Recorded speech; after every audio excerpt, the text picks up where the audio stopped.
Hi, hi! How's everybody doing? Welcome, welcome.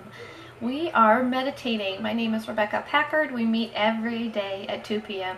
to hold intention for peace. We are creating a Maharishi effect. We've been doing this since September, and we invite you to participate. If you're not live, you can actually set your alarm wherever you are to go off at 2 p.m. Eastern, and you can take 2 to 4 minutes on your own and hold intention that way.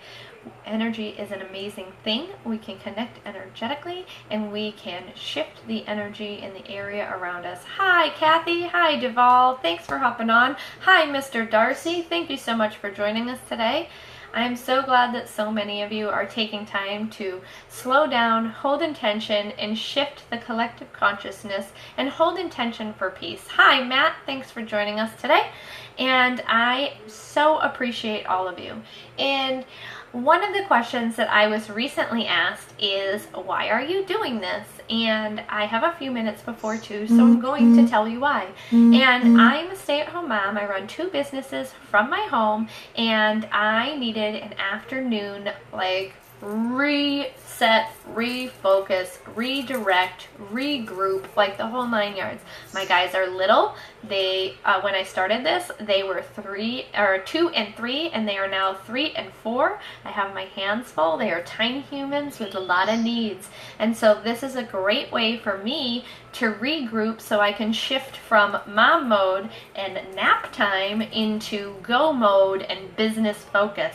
And so that's what I started using meditation for at the 2 p.m. mark. I also started this because of Gabby Bernstein's The Universe Has Your Back. She mentions how Maharishi effects were done in different places like Chicago, and they were collectively able to change the crime rate of a city because thousands of people meditated with the same intention, shifting the energy.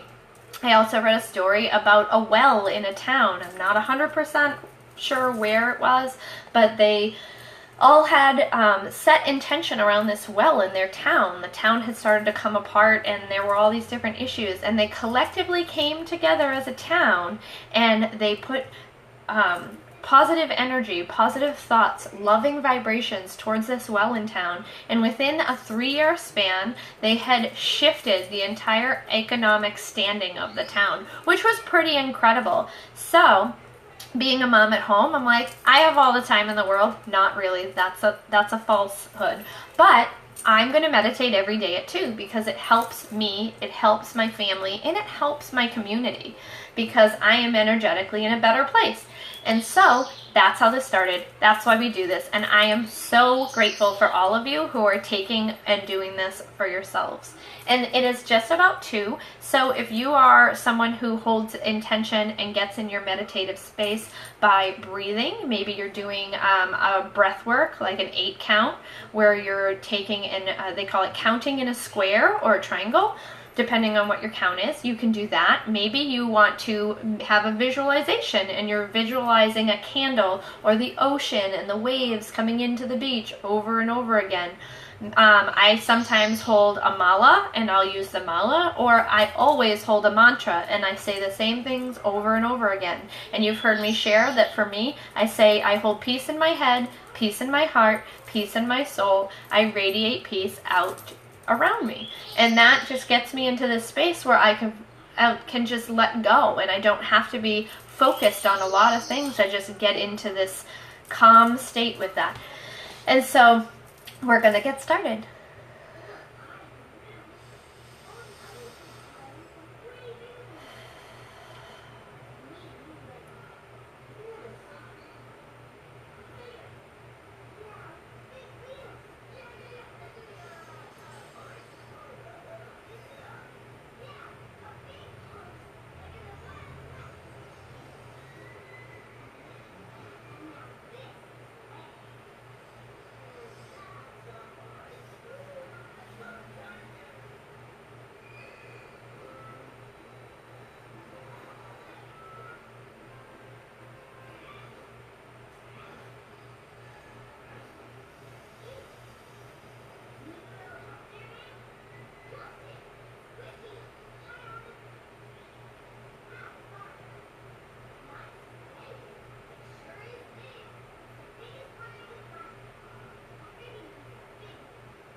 Wonderful. Oh my gosh, I am so glad that you guys were able to take time for yourself. Hi Hillary, hi Catherine, hi Sasha, hi Dave. I'm so glad you guys are all here.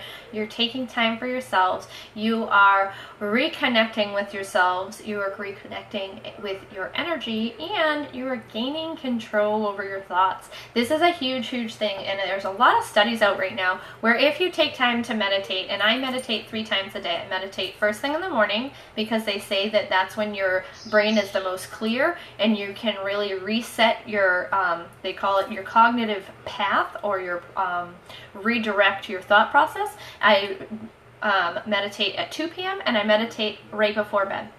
And I have noticed huge shifts for me during this time, but I also recognize that not everybody can do all of that, and not everybody can take and sit for 10, 15, 20 or more minutes, depending on what meditation you're doing. Some of the guided meditations are almost an hour long, and that's intense. That's a lot, and it's kind of sometimes off-putting for people. And so 2 to 4 minutes everybody can do. 2 to 4 minutes is enough to really redirect your brain and redirect your thoughts. And so retraining your brain to find the happy, peaceful, fulfilling energy, joyous energy, bliss energy, to see the good in something every time you look at something, is a really amazing thing to do when you get into meditation and you start utilizing that. I'm so glad you guys were here today. I'm so glad you were taking time for yourselves. Self-care is super important. Don't forget, you can go to RebeccaPackard.com and you can get a free course on how to set up a schedule for self-care and how to implement some self-care and different ideas of self-care things you can do, and also different areas that maybe you're really good at this one area of self-care, but maybe you're not filling it over here. And there's 5 areas that have to do with self-care that we really need to be pouring into. They're really like your 5 target areas. And so I have a little course. It's completely free, because one of the things that I recognize is people who indulge in self-care, and I say indulge because many of us think that if we're busy, we're being amazing, we're doing awesome things, we're busy, we're accomplishing. However, that's not always the case. Sometimes we're not filling our cup, we're not pouring into ourselves, and all of the things that we're doing, we're not able to be 100% focused on that. We're not giving it our best attention. We're not relaying it the way that we are trying to relay it, the message that we're trying to send, or whatnot. And so self-care helps us to be completely balanced. It also helps us to not create trapped emotions. It also helps us to release trapped emotions. And if you have looked into me, you know that I'm an emotion code and a body code practitioner. And so that is a big key thing for me. Self-care is huge, and I hope you guys have a fantastic day. Don't forget to come over to a Meditation for Peace, a Maharishi Effect Facebook page. Join us there. Get some great tips on meditations. I share free meditations. I share meditations from all over the place. I have some special guests that are going to be coming onto that page, and I'm going to be sharing some PDFs to that page that are all free, that are just for you to take better care of yourself for. So I hope you have a fantastic day. I will see you tomorrow.